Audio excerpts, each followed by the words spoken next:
Hello everyone and welcome back to the Car Code channel. Today I'm going to be doing a review on the all-new Mercedes-Benz C-Class. First of all, I'd like to say a huge thanks to Marshall Mercedes-Benz of South Lakes, which is in Ulverston. They've been great with me, and also I've done a car previously on the A45 AMG. Click in the pop-up banner to watch that video.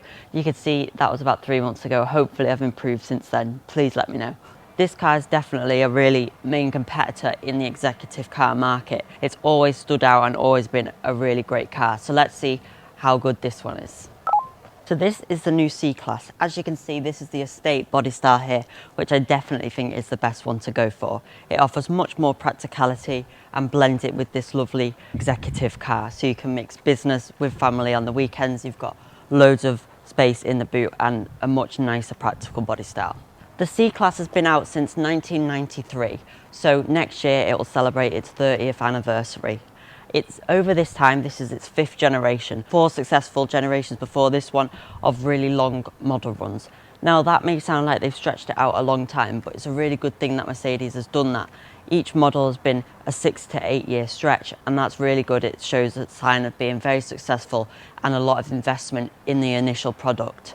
Instead of making lots of facelifts along the way, Mercedes does about 1 or 2 and focuses on the next model instead. And that's exactly what they've done with this car. This is not a facelift on the previous model, it's a brand new model. So one thing I really like about the C-Class is the front of it. In person it does look a lot more sleek and more thinner, and online it seems to look quite chunky. This is really cool, the grille, how every little element, instead of just a dot now, it's got the actual Mercedes logo. I think it's really cool and it's nice little attention to detail. You'll also get your full LED lights as standard now, and they've got a bit more of a bulbous shape. To compare the E-Class and C-Class, an easy way to see is the C-Class has a more sleek look in the lights and the E-Class has got a more bulbous look to the lights. I'll tell you a bit more about the design on this new C-Class. The lights at the back are very more S-Class style than before. Now, a lot of people may say that all Mercedes look the same, and I sort of agree. They do follow a very strict design language, but this C-Class does definitely, you know it's a C-Class if you look hard enough. Some Mercedes you have really got to look a long time to figure out what it is. I think this definitely defines itself. You know it's a bit smaller than the other cars, but the proportions are still similar. But it does make you think, what's the point of having an E-Class or an S-Class when you can have one of these, because you can really spec these up to be a really nice luxury car. Colours on the C-Class range for you white, black, and then obviously you've got a few shades of grey. This one is the graphite grey colour, and it's quite a popular. Dark grey is very popular at the moment. I prefer something brighter. I quite like the polar white that is standard on the C-Class, as well as the spectral blue, which is a really bright blue colour. It reminds me a lot of Nissan's Vivid Blue, if you're familiar with that colour. As standard, the C-Class is really well spec'd on the Sport model.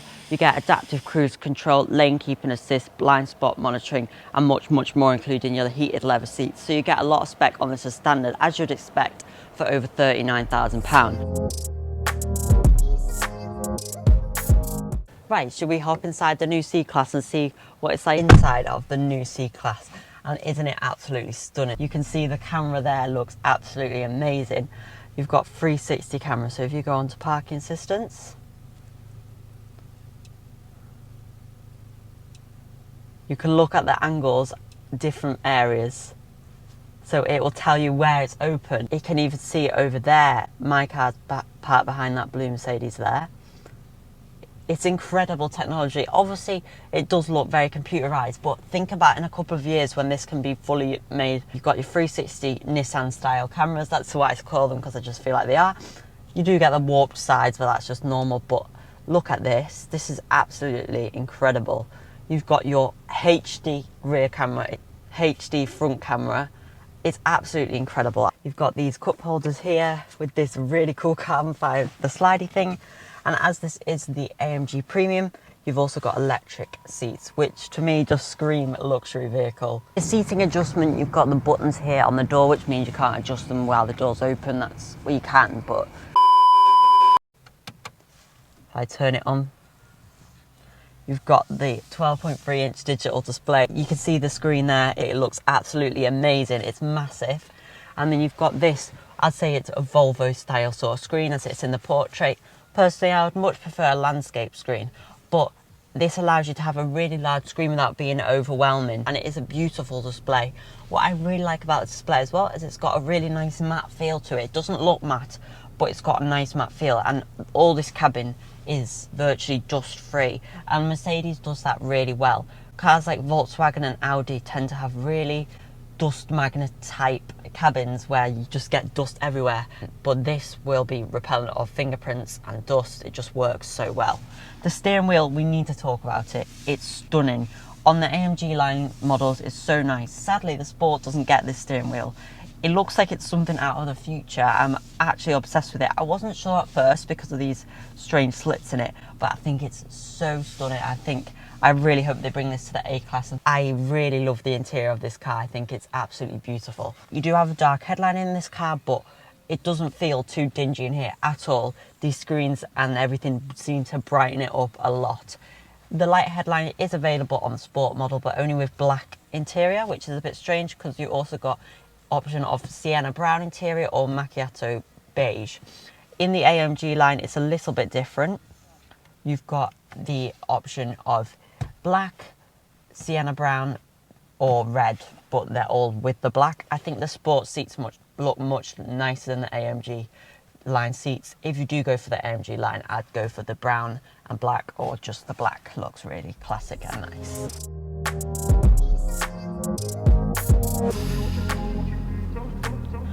So the normal C-Class Saloon boot is a 455 litre boot. Not as much as the Volkswagen Arteon, which has 568, so that's a big difference. And not as much as the BMW 3 Series either, which has 480. This car is the estate version and it has a 490 litre boot. But as you can see, it's more practical. It's a great size, and this is the perfect compromise if you do want that style and want this boot.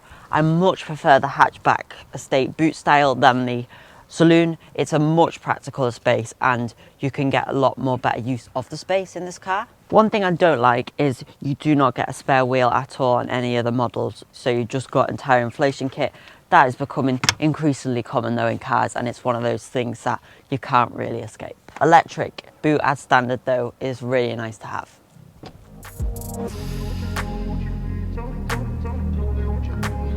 So let's see how the backseat passengers will be in the new C-Class.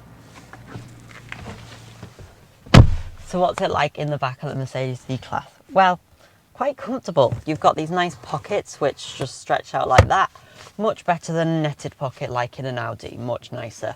You've got some controls here. You don't have climate control in the back unless you get the Premium Plus, where you get 4-zone climate control in the back as well.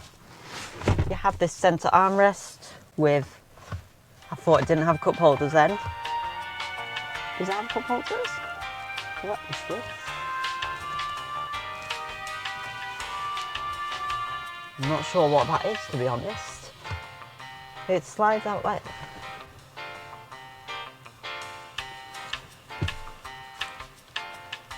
How strange. Maybe that's to put your phone in or something. I'm not sure what that is. But sadly, no cup holders in the armrest. That's a bit annoying. And it is quite firm, but fine for long journeys. The headrests are quite interesting design in the front. They do this.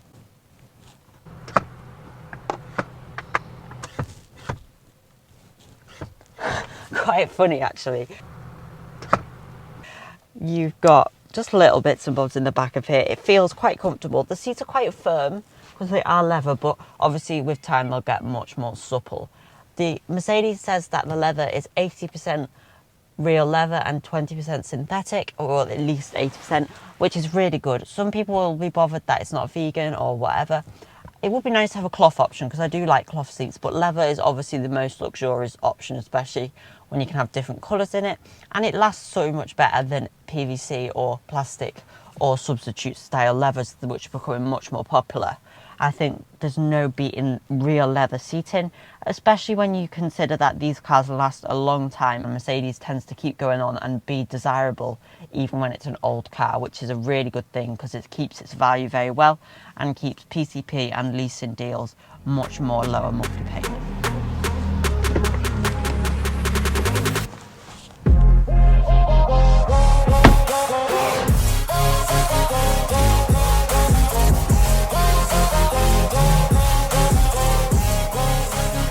now I'm going to talk about some things I don't like about the C-Class, then I'll move on to the positives and give you my conclusion of this car. So number one is when you push these seats down, that one's not too bad to get back up, not heavy at all. These seats,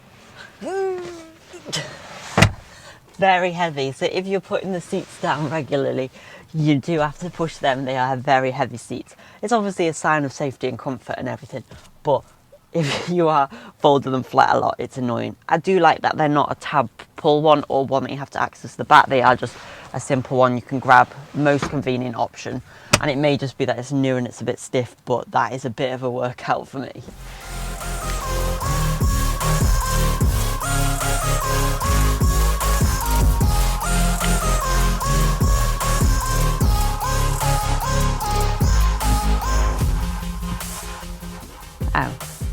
The C-Class is now only available as an automatic car.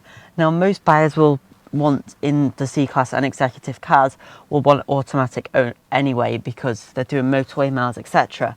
But around 5 to 10% will still want that manual option, and it is still feel like a sporty car, and it's a bit of a shame that that's not available. Another thing I'm not a big fan of, which I know if you've seen my videos before you'll probably know that, the dark headlining. I think it just makes the cabin a bit dimmer and just not really much need for it. If you get a sunroof though, that is on the AMG Premium Plus.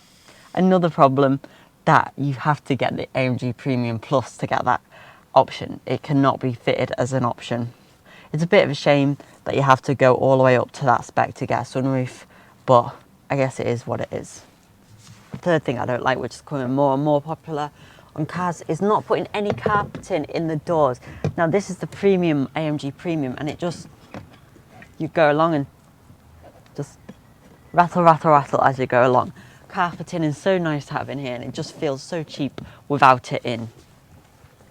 Last but not least gripe about this car is obviously there is no spare wheel in this car. It is becoming much more popular to not have a spare wheel in the car. I do think it's a shame. It would be a nice thing to have. You've got all your safety triangle and things like, and your tow thing, it's all kitted in here, and your inflation bag, but it's much nicer to have the real thing. Enough with the negatives, let's get on to the positives of this brand new C-Class. Talk about how exciting it is really as a car.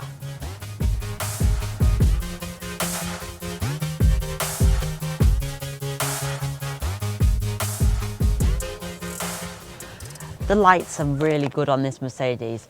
Look at these rear tail lights. I like how they've still kept a bulbous sort of shape and kept classic elements of Mercedes, and that's really important for customers, especially when buying an executive car. They want something that's classy, and knowing something that has been around for a long time, a bit of history, is quite special.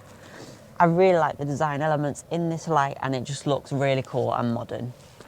The parking sensors and parking pack that I mentioned before is extremely cool. Something that you've not seen from many manufacturers before, but we should continue to see it in the following years.